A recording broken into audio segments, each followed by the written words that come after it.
Are you ready to meet the moment? Ozzy and our friends at Chevrolet are proud to present Real Talk, Real Change to help foster racial equality in America. And we're inviting you to help. Join me, Carlos Watson, as I talk with key leaders from across the country about racial disparities in America's healthcare system.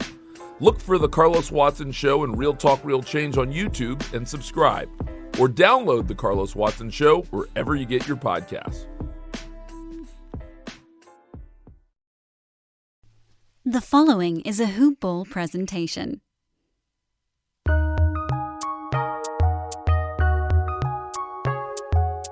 Welcome to the Fantasy NBA Today podcast.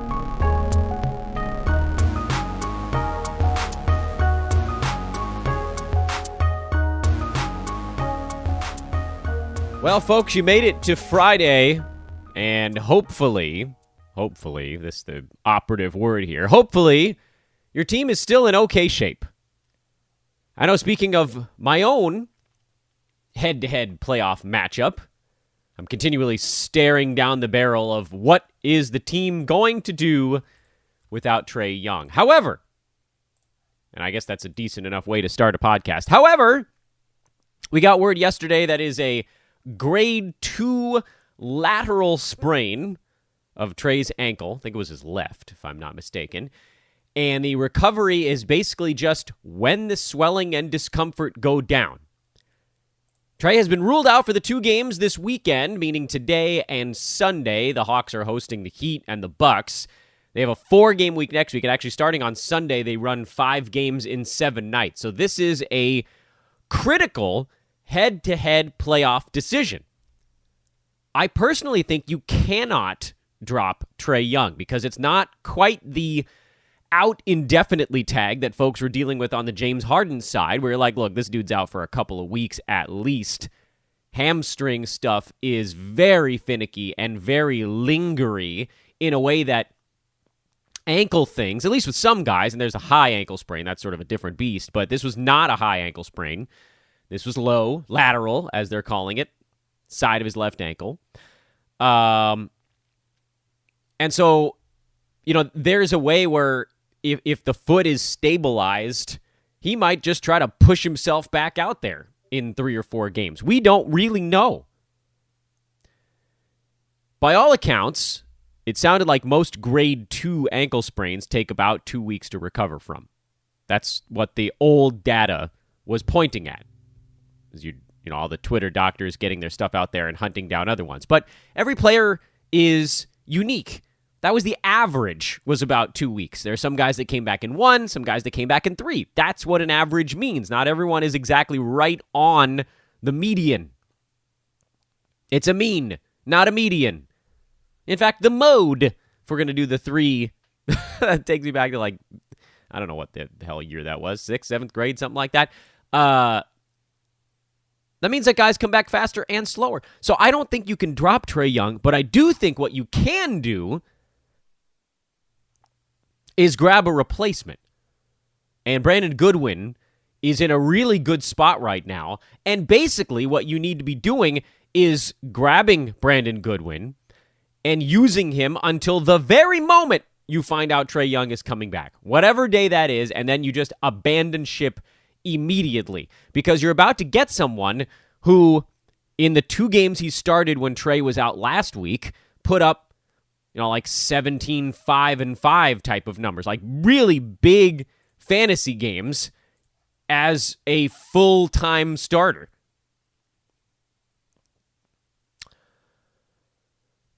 And then you just have to be ready. Because when Trae comes back, Goodwin plays 13 minutes and doesn't do anything. I mean, he put up huge numbers in those 2 starts, and I don't think he'll shoot as well in a larger sample size. He went 7 for 10 and 6 for 12 in those 2 ball games, but averaged 17.5 points, 3 threes, a steal. Presumably that'll stick, something like that. I mean, he played big starters minutes.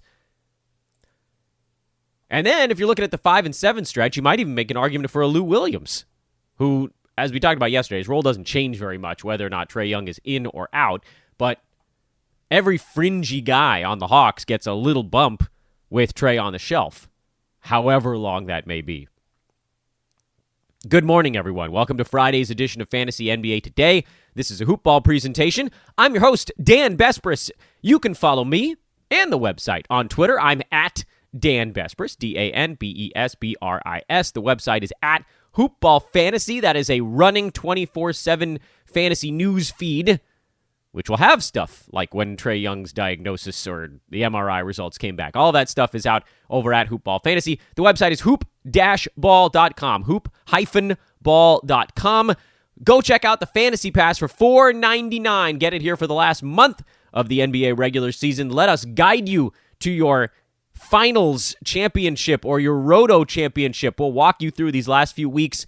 You will come back. I can basically promise if you get a Fantasy Pass and you get yourself into our Discord, that's a really big deal, so you can chat with the pros, you will come back. You will. And a lot of you guys are like, oh, I've come this far, whatever. No, this is perfect. This is the absolute perfect time to just lock it up. Spend $4.99. That's all it takes to jump into that thing. You get a whole month. That'll take you through to the end of the regular season. You'll be happy you did. Last week on Friday, we went through a streaming guide for all 4 remaining weeks. Today, this Friday, is actually going to be a little bit more like any other day of the week. And that basically, for these last 4 weeks of the NBA season, is we do a recap and a preview, but we break it down between what is head-to-head relevant and what is roto relevant. And every day I say, well, we're going to probably get it done in 35 or 40 minutes today, and every day I go 50. But today, damn it, I'm going to try to get it done in 35. So let's dive into a slightly shorter Thursday recap. Nothing overwhelming, but a couple of interesting tidbits mixed in there. And then we'll take a look at the weekend upcoming, because I really do want to go through each team and make sure that we're sort of aware of what they have coming up. What is the not too distant future, maybe the more distant future. I don't want to do a whole streaming guide again, but this is about guys that maybe moved above or below the cut line based on what we saw on Thursday night and things to watch for over the weekend. So, as we've been doing all week long, the look-aheads are actually a little bit less intricate now because we're not hunting rest of season value really at this point. You're just hunting for a game or two here and there of guys that can give you top 50, top 60, top 70 kind of streaming numbers if you're in Roto, and in head-to-head you're looking for guys that are playing a bleep ton of games. Phoenix had very little in the tank last night in Boston. They put up 86 points in a regulation basketball game, and that is special. Boston put up 99 and won. Luckily, Kemba Walker took care of 33% of the team's offense. That was one of his better games of the entire season. He'll sit out the second half of their back-to-back, but Kemba's actually been a pretty big part of Boston's recent success. I wouldn't take too much away from this game on either side. The injury reporting on each of the two teams is easily the most relevant info, in that on the Phoenix side, Jay Crowder was out. We don't know his exact timetable for a return, but they're off for a couple of days now. The Suns don't play today or tomorrow. They go Sunday, Monday on a back-to-back.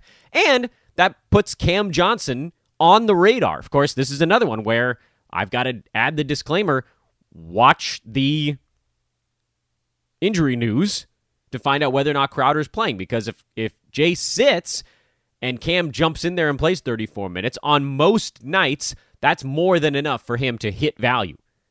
So Cam Johnson is an interesting grab, potentially, for Sunday, Monday. On the Boston side, Robert Williams sounds like he's still a little ways away, so if you have him in head-to-head, when you got that report yesterday, hopefully you were able to punt on him. Not that you would want to replace him with Tristan Thompson, but Tristan is a rebounding specialist, if that's what you're on the prowl for. More of a roto thing than head-to-head. Boston did start a 5-7 stretch yesterday, but they don't have too many guys that are on the edge that are worth looking into. Tristan Thompson would kind of be the only one, and then, of course, if Time Lord comes back, he gets pushed down a little bit. I think if you needed rebounds in head-to-head, if that was something you were hunting for, that would have been a reasonable grab for 5 and 7 days, but other than that, not really. New Orleans blew out Orlando, which more teams should be doing, but the Magic have a way of kind of hanging in there with some clubs, not this one. And the only real news on the Orlando side was that Wendell Carter Jr. sat this ball game out. kind of jumped up out of the blue a little bit, but Mo Bamba got the start, and he's a fantasy superstar when he starts basketball games. 17 and 12, 2 blocks, 2 3-pointers. You got to love that. Assuming Wendell Carter Jr. is back soon, that pushes Bamba back to his bench slot, which still, by the way, on a roto side was enough, and I would certainly argue that from a head-to-head side, they're off for 2 days, just like the Suns we just talked about. But then the Magic slip into a 5-7 starting on Sunday. They are kind of a team to really pay attention to over the weekend. Because I can't give you the yay or nay on them, because they don't play for a couple of days and we don't do a show on Sunday, watch the Magic injury report. There are a bunch of guys on that team that hang out right near the edge of the cut line that in a 5 games in 7 days stretch would actually move on the correct side of it. Bamba is absolutely one of those guys, and I could argue he might just be on the right side of it anyway. Cole Anthony is probably on the right side of it, but definitely in 5 and 7. Chuma Okeke, who had a terrible shooting game. Woof. 1 for 12? Ouch. Well, that's called bottoming out. He'll be no worse than that. I still like him because he plays the most minutes on the team. And he'll be solid in a 5 and 7 stretch. Gary Harris won't play the back-to-backs. If Terrence Ross magically reappears, he'd be good in a 5 and 7 stretch. On the New Orleans side, Steven Adams left that ball game with left ankle soreness. It didn't sound that bad, though, so I'm disinclined to say that we need to race out and pick up someone like a Jackson Hayes. That doesn't seem like it needs to happen. They start a 5 and 7 on the 28th, so 5 days from now. That's when you're going to be paying attention who's actually in and out for the New Orleans Pelicans. Maybe they get themselves eliminated between now and then. I doubt it, but it's something to watch because if they happen to pivot towards other guys, that would make a streaming run much more interesting. But there's almost no way that Steven Adams, whatever this is, unless it turns out to be something more serious, that'll be probably not news 5 days from now. 76ers lost in Milwaukee, and they're a rotating cavalry of injured guys. Tobias Harris was back in. Joel Embiid was in for part of the ball game. Out after 27 minutes, although it's questionable whether or not it would have mattered. They were getting blown out. Final score did not really reflect how the ball game was going. Furkan Korkmaz, who was one of our favorite stream guys for most of this week, he was out with an ankle injury as well. So things really are a bit messy in Philadelphia. They're falling apart at the wrong time. I'll say this. Anytime Ben Simmons is out, you can probably throw Matisse Thybulle in there. He didn't have a particularly good ball game here, running into a buzzsaw like the Milwaukee Bucks and him likely being stuck on Giannis for whenever he was on the floor. They opted to go a bit smaller, running George Hill at the point and Seth Curry at shooting guard, and they brought Thybulle off the bench. So with George Hill around, now you have one more thing to worry about. What I think we can do with Philadelphia, and we're through one of their decent little streamer pockets now. They're sort of into this, you're not really going to mess around with them kind of stuff. They do have a 5 and 7 that starts on May 2nd. That's Sunday of next week. So that's when you can kind of retune back into them. Unless you're looking for roto individual game drop-ins. And honestly, I wouldn't. The guy was Korkmaz. Thybulle was kind of the other potential one. But otherwise, I think at this point you can just stick with the main dudes. Embiid, Simmons when he's healthy, Tobias when he's healthy. Even Danny Green, who had a terrible ball game, but he's been very good for really like the last 3.5 months after kind of a slow start. But I think Seth Curry you can probably leave on your bench. His usage is plummeted. And I wouldn't screw with them. There's too many other options out there. Meanwhile, on the Milwaukee side, Bobby Portis, blowout artist, got himself a big ball game in a game that the Bucks were winning by a bunch. That's the way it's kind of gone for most of the year. Bringing on PJ Tucker didn't immediately have an impact because he got hurt right away, but PJ's back, and that's going to make things very complicated on the Portis front, so I wouldn't venture into that one, and that leaves you basically with the starters. Easy enough. San Antonio was down a few guys. I think they figured they could just buy him a little bit of time against a tanking Pistons team. Detroit really, they're not in the business of winning ball games. They're mildly competitive when they throw their regular starters out there. But this is just a desire thing. Jakob Poeltl was fantastic. Derek White was brilliant. Even Keldon Johnson was good enough when there was no DeJounte Murray or DeMar DeRozan. But that's not going to be the case, so let's not worry too much about the Spurs here. Detroit it continues to be one of the most annoying fantasy teams to try to handicap right now. They do have a 5-game week, not next week, but the following one. So it will be worth monitoring them. We can't just completely turn a blind eye, but they've turned into a team where basically everyone on the team has some roto appeal, and almost no one has head-to-head appeal. And I'll explain myself. Probably done it a little bit this week already, but we can rehash it. The reason I bring it up is because most of the key guys, the most interesting players on the team at least, are playing in only one half of the back-to-backs. Jeremy Grant, Mason Plumlee, even Corey Joseph, Killian Hayes. Those 4 guys, I would argue, are probably the 4 best per-game guys on the team, but they don't play every night. So I can't, in good conscience, tell you guys you need to start them in a head-to-head league, because even with Detroit, when they do have that good schedule coming up, those guys are not going to be a part of it. The guy that will be a part of it is Isaiah Stewart, and he's sub-serviceable, barely sub-serviceable when Plumlee's in. When he's out, Stewart's been very good. So combine those two things, and if he's playing in every ball game down the stretch, he's a go in head-to-head. Maybe more so than Roto, although you can start him in the Roto games when Plumlee's sitting out. Sadiq Bey is probably the only guy on the roster where you look at it, you're like, okay, this guy's going to play every game. He's just barely above the cut line in Roto, barely. And then in head-to-head, because he's not sitting games out, he's your guy. He's the one guy on the team with crossover appeal, meaning he can be your head-to-head guy when the schedule is good, and he can be a Roto guy when the schedule is bad. Josh Jackson is in the mix there, but he's a percentages killer, which makes him more of a head-to-head points league option than anything else. And that's where the Pistons are at right now. They're frustrating. Roto all the stuff, and head-to-head almost none of the stuff. Bulls beat the Hornets, who at this point now you're starting to see the injuries catching up with them. The guys just don't have it in the tank anymore. Terry Rozier's running out of gas. Devontae Graham's been decent. Miles Bridges is dunking on everyone, but he's starting to run out of gas. Guys are just being asked to do more than they're accustomed to, and it catches up with them. Hornets had, and it's not quite as juicy anymore, but if you started them yesterday, one of the best schedules in the NBA over that next week, because they just started a 5-7 last night. With this game in Chicago, they go again tonight. They have Sunday, they have Tuesday and Wednesday of next week. Boston also was in that same bucket. We just talked about them a minute ago. So, what do we do? Well, sounds like LaMelo Ball is not that far away. He may be coming back at some point during this 5-7, but I don't think that's going to push out Graham the way it did earlier this year, because at that point, Gordon Hayward was playing. P.J. Washington only got 13 minutes in this ballgame. I mean, this is all over the map. So, head-to-head, you have a lot of choices because of the great schedule. Jalen McDaniels is good to go. Rozier, Graham, those are obvious ones. Bridges, that's an obvious one. P.J. Washington, that's in for me. Actually, in both. He's generally been better than this.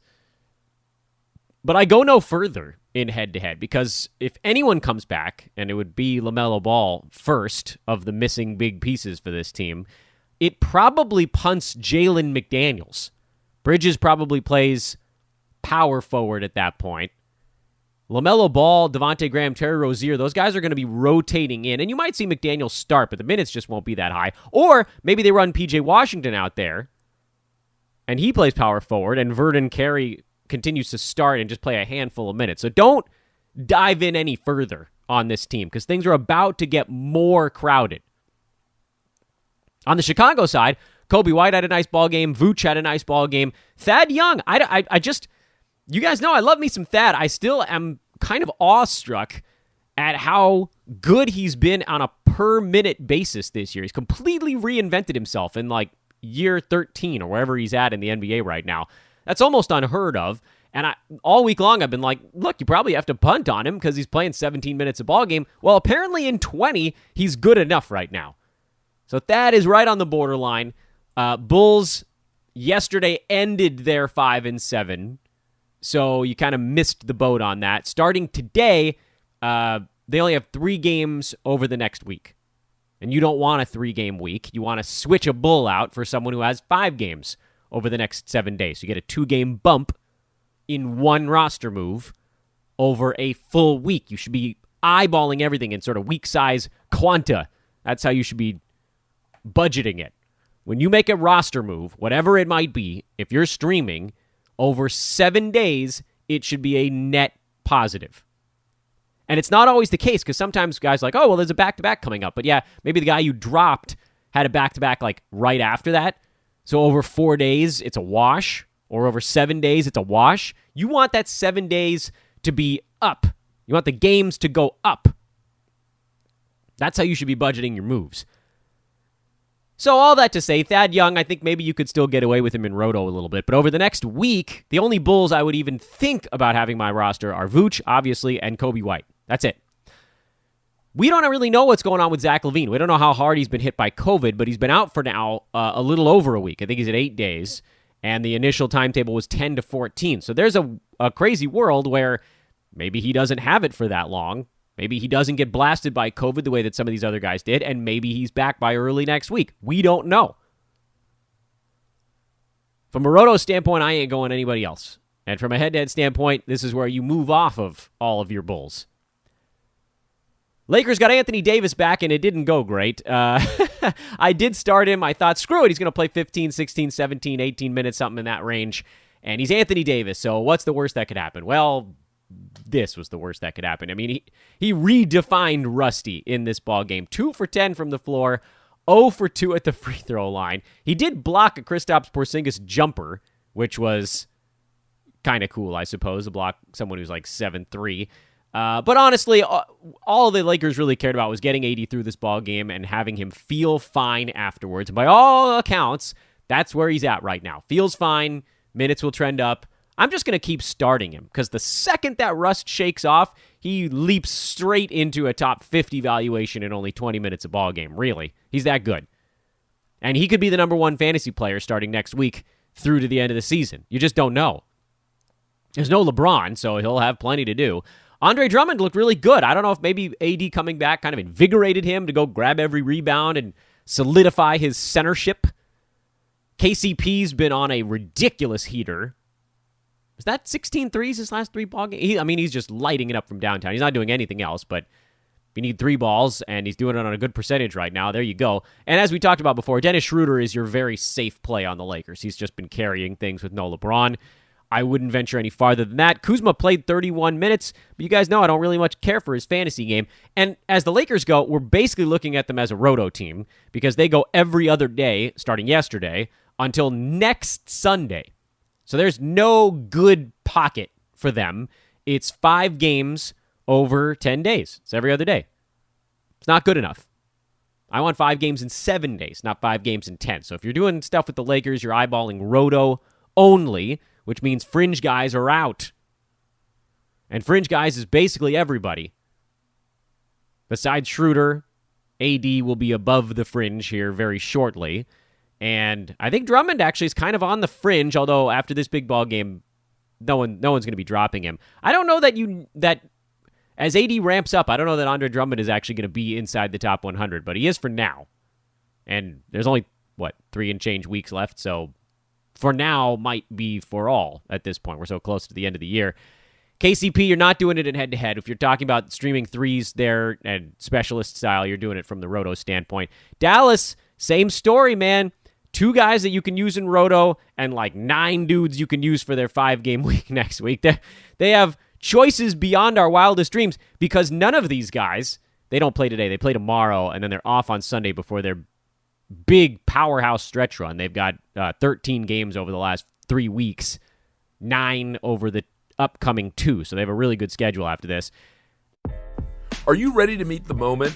Ozzy and our friends at Chevrolet are proud to present Real Talk, Real Change to help foster racial equality in America. And we're inviting you to help. Join me, Carlos Watson, as I talk with key leaders from across the country about racial disparities in America's healthcare system. Look for The Carlos Watson Show and Real Talk, Real Change on YouTube and subscribe. Or download The Carlos Watson Show wherever you get your podcasts. Still, I don't think that I would hold on to these fringe guys in a 4-game week. That's actually not enough. I need the full 5. And the guys that qualify for me in a 5-game week, Josh Richardson, Dorian Finney-Smith, Jalen Brunson, and even Tim Hardaway Jr. I think all 4 of those guys are worth using in a 5-game week. Willie Cauley-Stein got a bunch of extra run yesterday because the Lakers are huge. That is not something to hang your hat on. Although Porzingis did turn his ankle, so I guess there's a wacky world, and Maxi Kleber's been out with a back thing. There's an insane universe where maybe there's a Willie Cauley-Stein roto specialist type of thing. If Porzingis and Kleber both miss the next ball game, he and Dwight Powell have a claim to some of those center minutes. Not in head-to-head, though, because if either of those dudes come back, Porzingis or Kleber, immediately that other guy, whoever it is, Cauley-Stein or Powell, is rendered irrelevant. I want to remind everybody again here as we pivot into the look-ahead part, which, as I'll remind you also, the look-ahead part is a little bit different right now since we're mostly just hunting scheduling spots. And we can wipe a bunch of teams out. We'll look at we're going to look at all 30 teams over the weekend like we always do. But I'll tell you, even before we do it, which ones we're looking at for roto, which ones we're looking at for head-to-head, and which ones we're looking at for both. But I'll also say, mid-show here, that I want to thank everybody that continues to write in on our recruiting situation at Hoopball. It is happening right now, and as I said yesterday, this is the perfect time to do it. This is the time when everybody else is closing their books on the year. This is the time when you should be like, hey, I'm ready to bust in. It's a fantastic opportunity. Attrition has wiped out analysts all across the internet. You'll notice it at almost every website. So, yeah, supply and demand, people. Right now, contributors are in demand. Not entirely, but you get my idea. There's never a point at which the needle flips to the other side. Everybody's always a little bit overloaded because demand is so high. But demand is right at the end of a regular season, this is when demand is at an all-time high. I'm trying to think of the right way to phrase it. Meaning, it's all comparative analysis, but meaning that instead of 100 or 200 people coming out and trying to be an analyst in December, now you've got 5, 10, 15, that kind of thing. So your competition is a lot lower right now. Think about it, folks. Hit me up on Twitter at Dan Besbris, DANBESBRIS, or email teamhoopball@hoop-ball.com. We want you, he said, pointing at his computer screen like an idiot. DFS contributors, full season fantasy contributors, this is where it's at. And I don't know if you guys have seen, but we have team coverage for half the NBA right now. If you want to cover a team for any of the other teams, actually any team really, hit me up. And this is not screw around time either. I want to make that very clear. This is you're going to bust it. This is something you want to make of yourself. This is not screw around time. This is make yourself something. Hit me up at Dan Besbris. You can also Google search Dan from Hoopball. That'll help you find me as well. Or email teamhoopball@hoop-ball.com. Also, shout out to our buddies at mybookie.ag. Looking for a few signups this week, friends. And so I'm going to put some prizes on the table. If you are interested in a cash prize, holler at me on Twitter. That's the only way you can get it. At Dan Besbris. You got to follow me first so I can DM with you. But get a Twitter account if you don't have one already. Holler at me. I'll show you how we can get you some prizes associated with our buddies over at mybookie.ag. Promo code is HOOPBALL, HOOPBALL. So this is kind of the first time we've had this already in the playoffs. Look ahead at the upcoming weekend. Last week on Friday, we broke down all 4 weeks of remaining streaming schedule, and I am not doing that every Friday. I will lose my voice and then my mind, or might be the other order, I don't know. But what we are going to do is we're going to plow through the teams. I'm not going to do it by game. We're going to plow through the teams, because everybody plays at least one game between today and Sunday. Not everybody goes... there's a couple of teams that I think go today and then are off over the weekend. Clippers are off over the weekend. They have a terrible schedule there. Oklahoma City is off over the weekend, although they bounce back with a 5-gamer. So there's a couple of teams that go today that don't go Saturday or Sunday. But who cares? Who cares? Y'all don't care. What you care about is how many games they do today, between today and Sunday. and then which guys actually qualify depending on what type of league settings you're in. It's hard to do. It's hard to do because there's so much damn stuff going on right now. So let's just get started at the top, and we'll run through it alphabetically. It'll be much faster than we did last Friday. Atlanta, they go today and Sunday. The news, of course, there, and we've talked about it already. Brandon Goodwin is a great add for all formats while he's filling in for Trae Young. I think when they go 5 and 7 starting on Sunday, that moves guys like Lou Williams probably on the correct side of the cut line, and then monitor them to see if anybody else pops up. And this is what we're going to do, by the way. That's how we're going to roll it.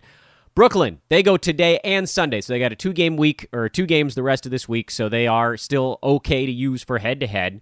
They have 4 games next week, and I bring that up because as long as James Harden and Kevin Durant are out, Bruce Brown and Landry Shamet are both better than streamers, meaning that's a roto or head-to-head. Like, I don't care that their schedule is not front-loaded for next week. Bruce Brown in 4 games would be a very good fantasy play, and for the rest of this week. And Landry Shamet is the same story.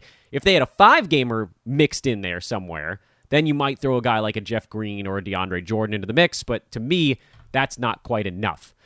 Boston, they have 2 games. They go today and Sunday. Yesterday, again, was the start of a 5 and 7 game stretch for them, so you kind of missed the bucket in terms of if you wanted to pick up like a Tristan Thompson and run him out there for 5 days. I don't think that anyone else, for me, really makes the cut. Although Evan Fournier, it sounds like he's back tonight. Kemba Walker's resting. Jaylen Brown is still out. Time Lord is still out. So there are these, and that's a little bit more roto-y, I think, because I don't know that you can trust all those guys. Kemba will be back for a couple of their upcoming games. Will Brown be back? That's also possible. In the very, very short term, obviously Jason Tatum, Marcus Smart, those guys are going to go nutso. But you might also get some pretty big games from Fournier and maybe Peyton Pritchard if you were looking at it from I can pick up a guy in roto and then drop him the next day type of situation. Charlotte, same story as Boston, and they're a big fat old nothing from a roto side. And head-to-head, if you didn't grab them yesterday, it's too late. Chicago, they only have 1 game the rest of this week, so this is a perfect day to abandon ship on the Bulls. They start back up a 4-game week early next week, but to me, that was a team you ride some of those fringe guys when they had 5 and 7, which started back on the 16th of this month and ended yesterday.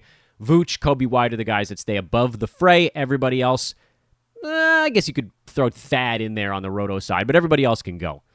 Cleveland, they go today and Sunday, and on Sunday they start a 5 and 7 like Atlanta does. So that moves a bunch of Cavs up and over the cut line that aren't there or haven't been there while they've been going every other day.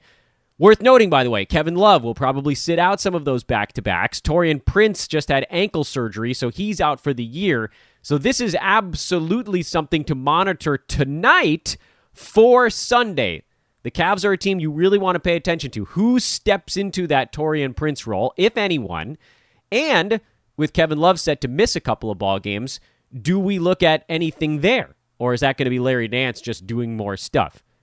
Cavs have 4 guys that you're starting regardless. I would even venture to say 5. Both guards, Sexton, Garland, Nance, Allen, and Love, I think are good to go in any format, even with Kevin missing a couple of games here and there. He's been good enough lately, even in a 3-game week. Which is kind of where he's going to max out, just because there's going to have to be, unless you get really lucky, and they're going every other day. And I guess it's possible that he plays on Sunday but not on Monday, which would give him a 4-game week this week, but that doesn't really matter. We're talking about Kevin Love, of course. But keep an eye on the rest of the guys on the Cavs. Does someone like a Dean Wade step back into a bigger role if with Taurean Prince out and Kevin Love missing some back-to-back? So that's something to monitor. I don't know that anything's really going to come of it. Does Isaiah Hartenstein, maybe does he benefit from this? With a 5-game in 7-day stretch, you always want to be paying attention to it. Dallas, only 1 game the rest of this week. So if you're going to use a map for their 5-game week, it kind of has to be a Monday pickup. Unless you're on a bye week, I guess. But there might be better things to do with it anyway. That's a next week. That's a Monday thing. And, we've talked about it already, so nothing there. Tonight, and this is actually a team that I'm surprised hadn't come up before. That's my own fault. I host this podcast myself. The Denver Nuggets, they start a 5-game and 7-day stretch tonight. So they go today, tomorrow, Monday, Wednesday, and Thursday of next week. They are the only team in the NBA that starts a 5 and 7 game stretch tonight. That makes them a really interesting team if you just had a guy that ran out on a 5-game and 7-day stretch, like the Pistons or the Bulls. Those two teams, I think there might be others, but I forget, just ran out on their 5 and 7. Their schedules get very light. Both of those teams have 3 games over the next 7 days. You could make a flip to Denver and get a 2-game bonus over the following 7 days. That's long streaming in a nutshell. Who makes the cut on Denver in a 5-game and 7-day stretch? Facundo Campazzo almost definitely does. Because 5 games in 7 days is that's a lot of stats to compile. Jermichael Green is kind of a maybe.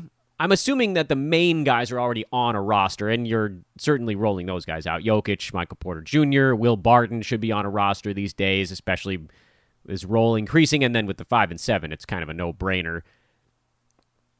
And, yeah, that might be about it, I guess. If Monty Morris came back, that would throw a bit of a wrench into things. Aaron Gordon, he's a go, certainly.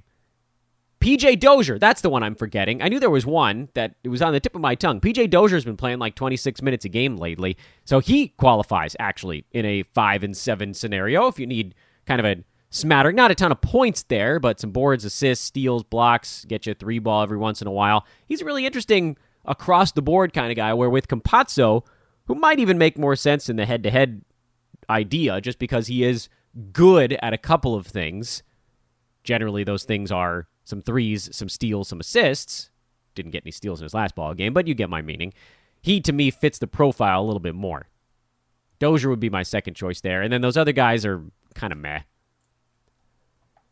Pistons, this is when you should be getting off of your Pistons if you're not in a roto format. They only have 3 games over the next week. They only have 4 games over the next 10 days before their 5-game week, May 3rd. And we talked plenty about them already.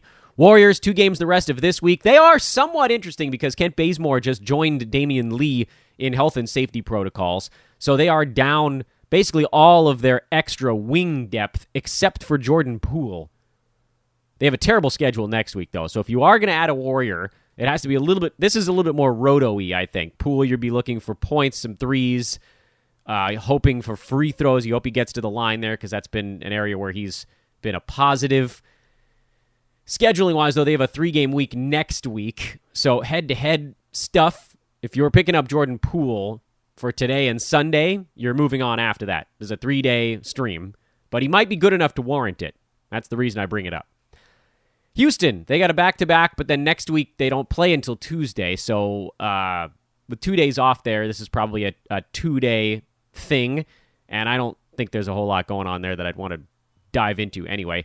Indiana is interesting because they don't play today, but they go back-to-back over the weekend and then roll into a 3-game week.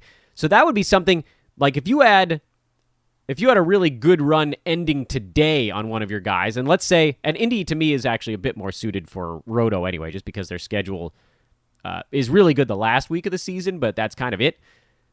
Like, what if Goga Bitadze comes back tomorrow, but no one else does? That to me is where you feast in roto on a back-to-back. It might even be worth taking a chance if you have to make your move the day before. Clippers' schedule is awful. If you're not a superstar, just abandon ship. Lakers, we talked about them already. They go basically every other day, and we talked about them while covering yesterday's stuff. Memphis, they start a 5 and 7 on Sunday, and we should have a pretty good idea what they got going on today. They're in Portland, by the way. They play the Blazers 3 times in their next 4 games, In Portland today, in Portland Sunday, in Denver Monday, brutal back-to-back in altitude, and then hosting Portland on Wednesday of next week. Yikes. You also might see some of their regulars rested on that game in Denver. We've been seeing that as teams go from either Sacramento, Golden State, or Portland to Denver on a back-to-back. Sometimes the regulars sit it out. I would mention Jaren Jackson Jr. does also sit out that back-to-back. So Memphis is interesting because they've got all these guys that are playing 22, 23 minutes a ball game. I'm not doing much with them today because I don't think that anyone on that team is way up and over the cut line. But with the back-to-backs, with the weird altitude thing, guys like a D'Anthony Melton, a Desmond Bane, a Brandon Clark, those guys that actually have been We love Melton, but those other guys we're talking about have very much been on the outside looking in lately.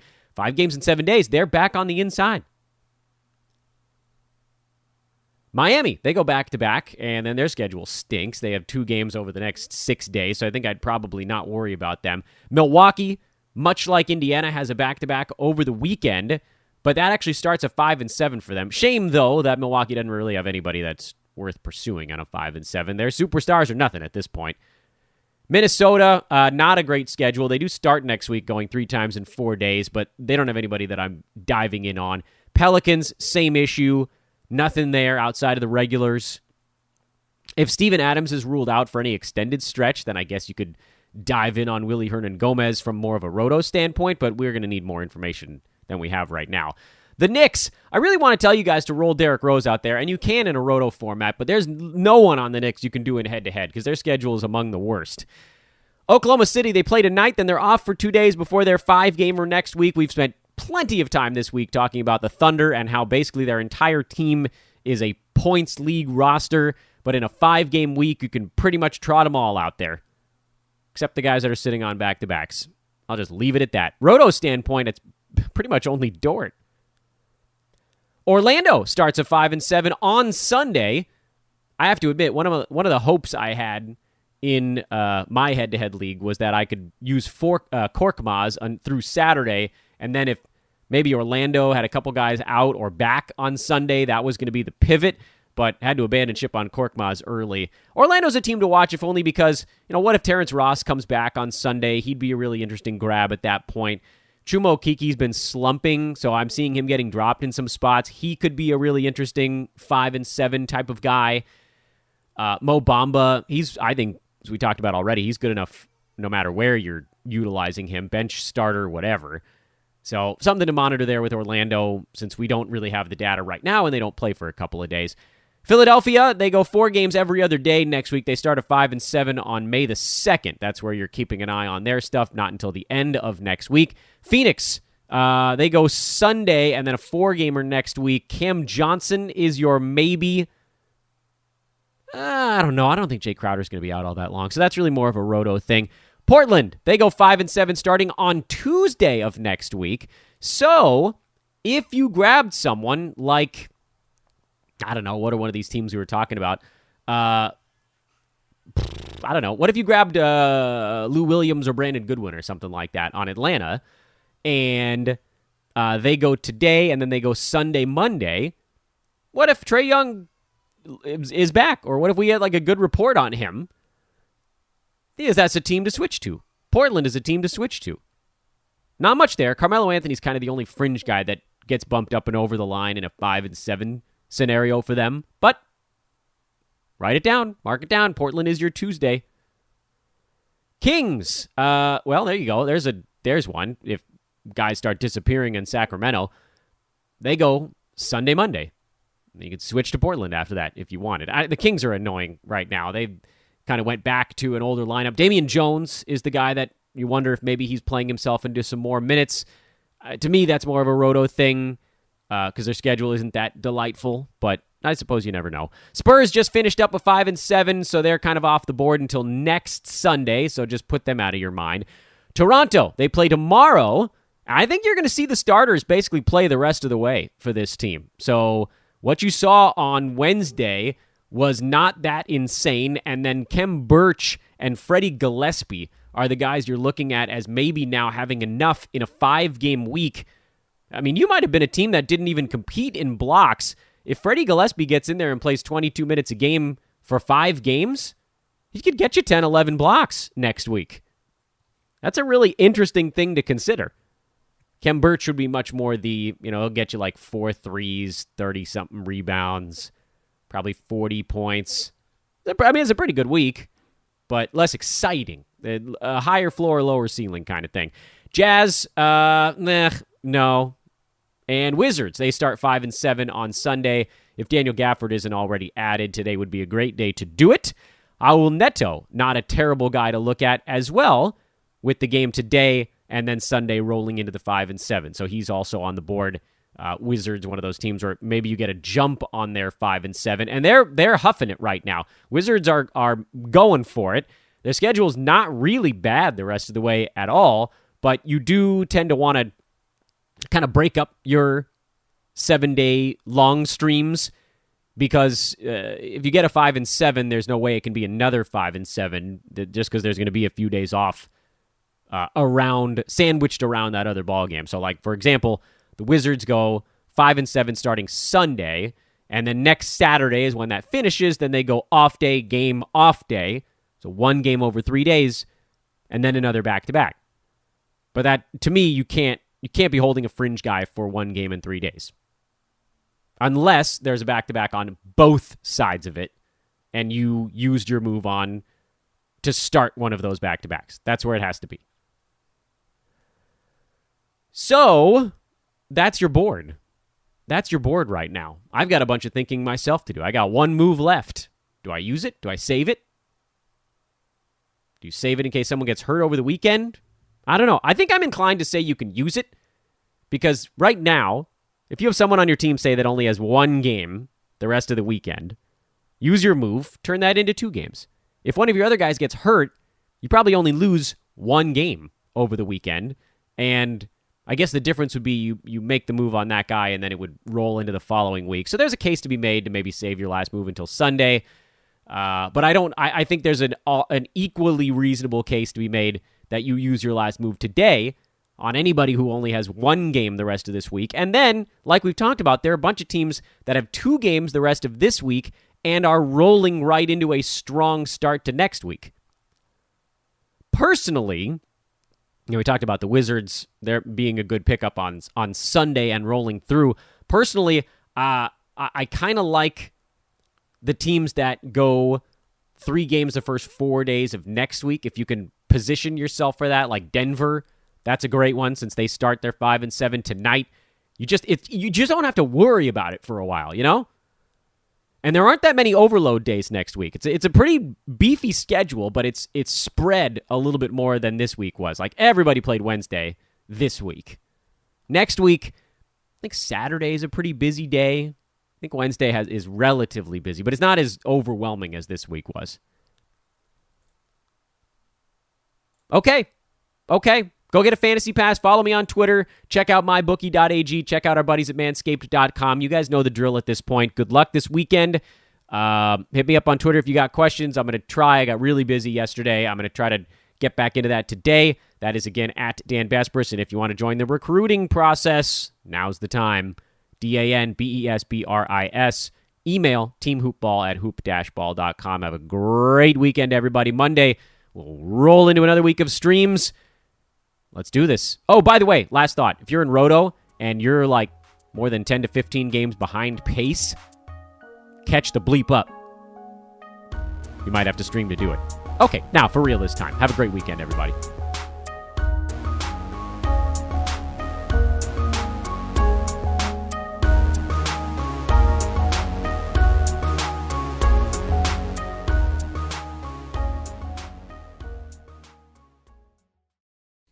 This has been a Hoop Ball presentation.